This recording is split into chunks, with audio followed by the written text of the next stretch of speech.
안녕하세요. 법률사무소 기린의 건설분쟁 전문 변호사 최은영입니다. 오늘 중대재해처벌법 쉽고 간단하게 총정리해 드리려고 영상 준비했습니다. 건설 현장에서는 특히나 사고가 발생하지 않기가 어렵다, 이런 말씀을 많이 하시고, 지금 사고만 발생했다 하면 대표이사, 사업주 1년 이상 징역 막 이렇게 처벌된다는데, 도대체 어떻게 해야 됩니까? 라는 질문을 너무너무 많이 주세요. 그러니까 도와달라고 말씀도 많이 주시고, 그래서 이 안전관리 시스템 구축하는 것이 지금 반드시 필요한데요. 어떤 법률인지, 어떤 규정이 되어 있는지 오늘 좀 간단하게 설명을 드리고, 향후에 이제 어떤 시스템을 구축해야 되는지 그것까지 차차 설명드리도록 할게요. 중대재해처벌법은 기본적으로 산업 현장, 건설 현장뿐만이 아니라 모든 산업 현장에서 사고가 발생하면 사업주, 즉 개인 사업자를 의미하고요.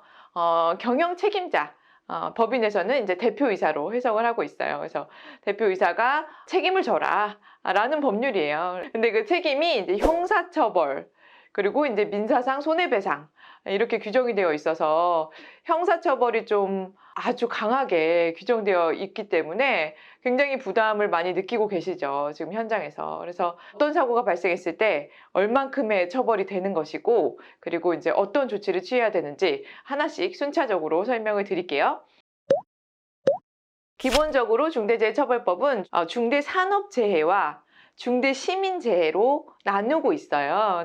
중대산업재해라고 함은 이제 우리 회사 직원, 그리고 우리 현장에서 일하던 우리 하도급사, 직원분들, 뭐 이런 사람들이 다쳤다, 이랬을 때는 이제 중대산업재해라고 보시면 되고요. 그리고 현장에서 발생한 어떤 사고로 인해서 시민들이 다쳤다라고 했을 때는 중대시민재해라고 규정을 하고 있어요. 이 중대산업재해와 시민재해가 발생했을 때 사업주나 대표이사를 처벌하는 규정은 같게 규정이 되어 있어요. 근데 우리가 중요한 것은 지금 현재 당장 적용이 되는 현장도 있고 아닌 현장도 있다던데요. 그러면 누가 이 법률을 적용을 받는가에 대해서는 산업재해가 발생했다 라고 한다면은 5인 미만의 사업장에서는 이 처벌 규정이 적용이 되지 않습니다.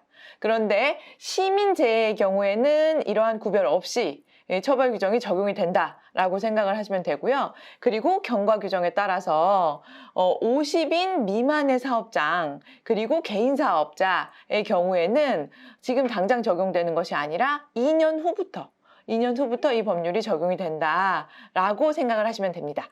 그리고 건설 현장에 대해서는 특별히 50억 미만의 사업장에 대해서는 이제 2년 후부터 적용을 받게 되고, 50억 이상의 사업장에 대해서는 1월 27일부터 적용을 받고 있다라고 생각을 하시면 됩니다. 그래서 뭐 50인 이상의 사업장이냐 아니냐 이거와 관계없이 건설 현장은 이제 사업 규모 50억 이상인지 이하인지를 기준으로 판단을 받게 된다라고 생각을 하시면 됩니다.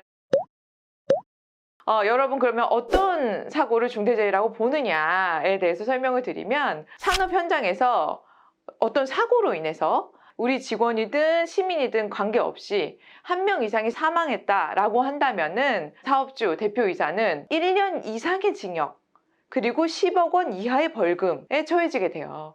근데 우리 형법은 보통은 이제 하한을 정해놓는 경우가 흔치 않거든요. 보통 상한을 정해놔요. 그래서 그러니까 이렇게 1년 이상의 징역 이렇게 정해놓는 법률이 흔하지 않거든요.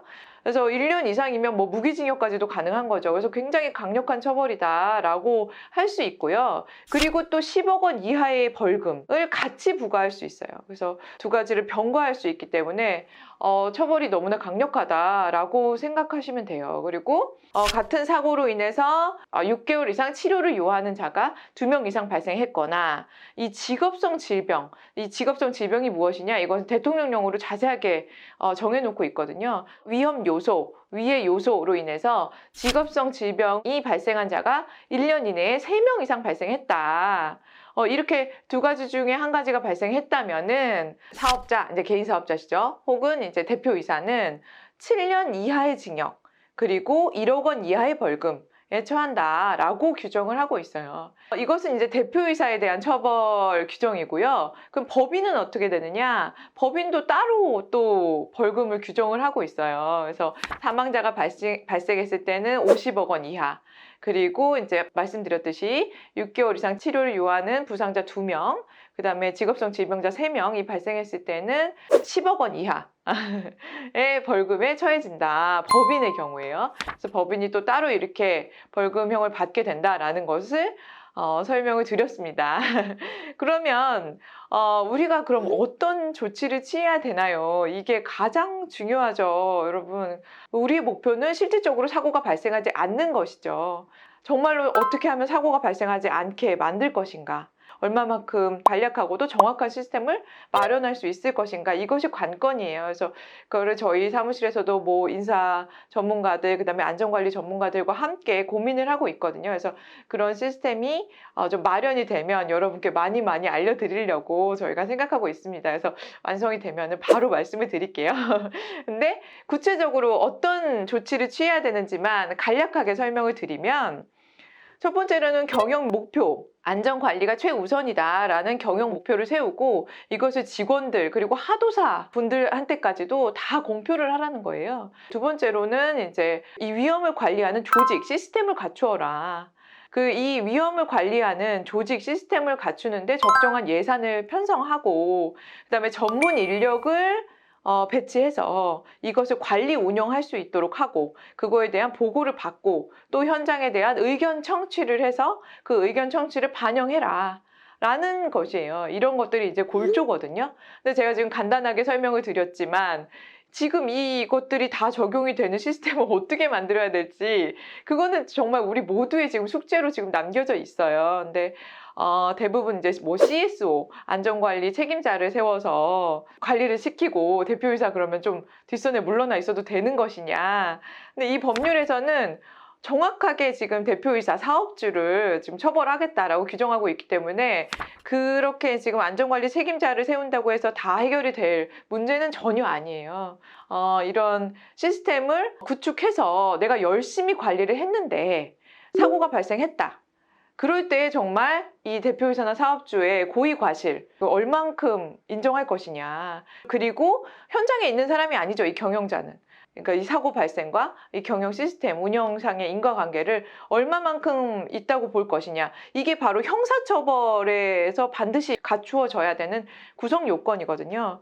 그 경영자의 고의 과실이 있었는가, 그다음에 사고와 이 경영 사이에 인과관계가 인정될 수 있는가, 이것이 가장 중요해요. 그래서 이 부분을 어떻게 볼 것인가는 이제 법원의 판단이나 이런 것들이 나와봐야 구체적으로 알 수 있겠지만, 우리가 최선을 다해서 시스템을 구축해서 관리를 했다.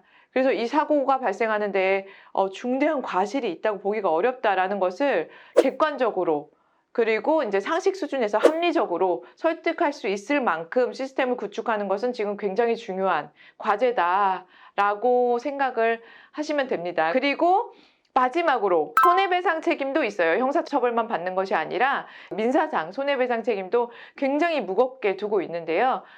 실질적으로 발생한 손해액의 5배까지 청구를 할 수가 있다.